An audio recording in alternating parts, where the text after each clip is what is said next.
স্বামীজির পরিব্রাজক জীবনে রাজস্থানের আলোয়ার একটি বিশেষ ভূমিকা নিয়েছে। এই আলোয়ারেই স্বামীজির সঙ্গে দেখা হয়েছিল একজন অদ্ভুত মানুষের, রামসানাইয়ার। স্বামীজি এবং রামসানাইয়ার মিলন ছিল অপূর্ব। রামসানাইয়া ছিলেন একজন রমতা সাধু। তার ছিল একটা সহস্র তালিমারা ঘটি ও একটা নুড়ি। তার যখন খুব মনের আনন্দ হতো তখন তিনি ওই নুড়ি দিয়ে ঘটি বাজিয়ে ভজন গাইতেন, মাধুকরী করে আটা সংগ্রহ করতেন, নুন ও লঙ্কা মিশিয়ে ধুনির আগুনে তৈরি করতেন টিক্কর।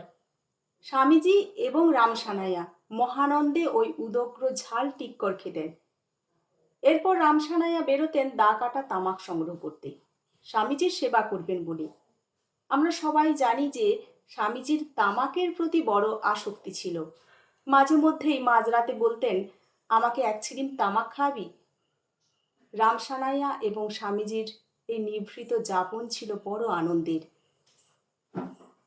টিক্কর আহারের পর তোফা তামাক, তারপর ঘটি বাজিয়ে ভজন গান। পরবর্তীকালে বিশ্ববিখ্যাত স্বামীজি গুপ্ত মহারাজকে বলেছিলেন, রামসানাইয়ার সঙ্গে যে কটি দিন ছিলুম বড় আনন্দে কেটেছে। জগতের দিকে দিকপাত করতুম না, শরীরকে তুচ্ছ জ্ঞান করতুম। রামসানাইয়া ছিল বড় সরল প্রাণের মানুষ, আমাকে অকপটভাবে ভালোবাসত।